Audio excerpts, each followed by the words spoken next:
पर हमारा पेल्विस पड़ा हुआ है अंदर, तो ये पेल्विक ब्रिम एक्चुअली डिवाइड करता है इसके ऊपर वाला और इसके नीचे वाला हिस्सा। ये गोल लाइन जो बन गई है, सर्कुलर लाइन, इसके नीचे भी पेल्विस, इसके ऊपर भी पेल्विस।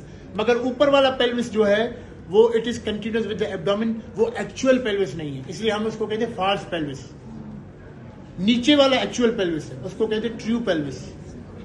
ऊपर वाला जो फॉल्स पेल्विस है वो बड़ा है तो उसको ग्रेटर पेल्विस भी कहते हैं, नीचे वाला छोटा है तो उसको लेसर पेल्विस भी कहते हैं। ये पेल्विक ब्रिम या पेल्विक इनलेट, इनलेट क्यों कहते हैं, आउटलेट क्यों ना कहें, क्योंकि हम एक्चुअल पेल्विस में यहीं से जा रहे हैं, एब्डोमेन से एक्चुअल पेल्विस में, इसको क्रॉस करके एक्चुअल पेल्विस में जा रहे हैं। इनलेट इसीलिए इसको कहते हैं, पेल्विक इनलेट भी कहते हैं, पेल्विक ब्रिम भी कहते हैं। ये आर्कुएट लाइन है दोनों तरफ, आर्कुएट लाइन इस तरफ अलग है, उस तरफ अलग है, आर्कुएट पूरी लाइन नहीं है, ठीक है। ब्रिम पूरा है, इनलेट पूरा है।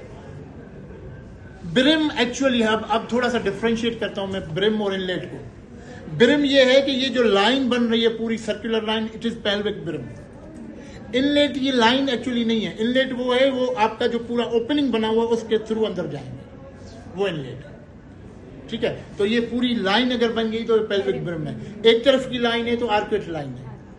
आगे समझ में, ठीक है। चलिए, तो फिर ये हमने देखा कि यहां पर जो है इसके एंटीरियर इलियक फोसा, ये डिप्रेशन, फोसा इलियक तो जो मसल अटैच होगी वो भी इलियकस से मसल अटैच होगी, उसका नाम भी इलियकस ही होगा, ठीक है। पीछे अगर आप आएंगे, ये जो इसके पीछे है, अब हम देखें ये तीन पोर्शन हमारे पास, इलियम भी है, इंफीरियरली एंटीरियरली जो है वो प्यूबिस है, इंफीरियरली पोस्टीरियरली जो इशियम है। ये तीनों के तीनों यहां पर हमें मिलते हैं इस सेंट्रल पॉइंट पे, जो कप शेप्ड कैविटी है, जिसको हम एसिटेबुलम कहते हैं। ये इस तरह से मिलते हैं, ये देखें, ये यहां पर, ये देखें, ये यहां पर,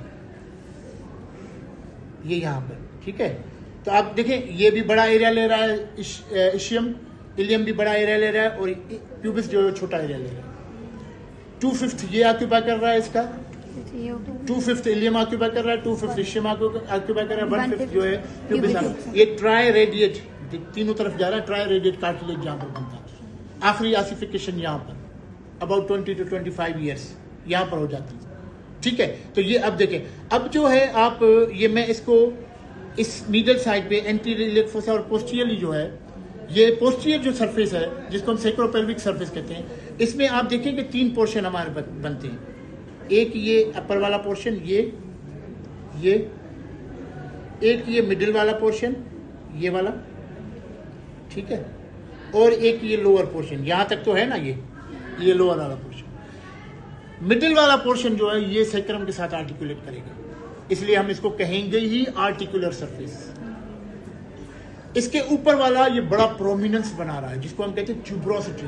कौन से बोन की, इलियम की, तो हम उसको कहेंगे इलियक ट्यूबरोसिटी। ये आपकी इलियक ट्यूबरोसिटी, ये आपका सेक्रल सरफेस या आर्टिकुलर सरफेस। इसके नीचे क्योंकि ये ट्रू पेल्विस का पार्ट बना रहा है तो ये इसका पेल्विक पार्ट। इस सेक्रोपेल्विक में तीन पार्ट्स आ गए, इलियक ट्यूबरोसिटी, आर्टिकुलर सरफेस और पेल्विक सरफेस, ठीक है। लेटरली ये जो पोस्टीरियर लेटरल ये आपका ग्लूटल एरिया, इसमें तीन लाइंस हमारी बनती है। तीन लाइंस कौन सी बनती है? एक लाइन जो है वो बिल्कुल पोस्टीरियर है, just anterior to the posterior superior iliac spine, and it is going to the upper part of this greater sciatic notch, upper border जो greater sciatic notch का, ये lower border, ये upper border, इसके just posterior inferior iliac spine के just anterior, ये end हो गई। क्योंकि ये बिल्कुल posterior, तो हम इसको posterior gluteal line कह सकते हैं, posterior gluteal line कह सकते हैं इसको, ठीक है। फिर दूसरी लाइन जो है एंटीरियर सुपीरियर इलियक स्पाइन से आप पीछे चले, ये देखिए एंटीरियर सुपीरियर इलियक स्पाइन से आप पीछे जाए, और again just at the upper border of the greater sciatic notch, just near it's apex, ये अपेक्स बन रहा है, ठीक है। ये आपकी बन गई एंटीरियर ग्लूटल लाइन, ये आपकी बन गई posterior gluteal line, anterior to posterior superior iliac spine and anterior to posterior inferior iliac spine. ये जो है एंटीरियर सुपीरियर इलियक स्पाइन से लेके और ये ग्रेटर शियाटिक नॉच के अपर बॉर्डर के नियर द एपेक्स यहाँ पर एंड हो गई एंटीरियर ग्लूटल लाइन। तीसरी है inferior gluteal line, from the anterior inferior iliac spine to this apex of the sciatic notch, ये इंफीरियर ग्लूटल लाइन। ये आपकी पोस्टीरियर, ये एंटीरियर, ये इंफीरियर ग्लूटल लाइन। पोस्टीरियर के पोस्टीरियर सबसे बड़ी मसल ग्लूटल रीजन की ग्लूटस मैक्सिमस, पोस्टीरियर और एंटीरियर के बीच में मीडियस, एंटीरियर और इंफीरियर के बीच में मिनिमस।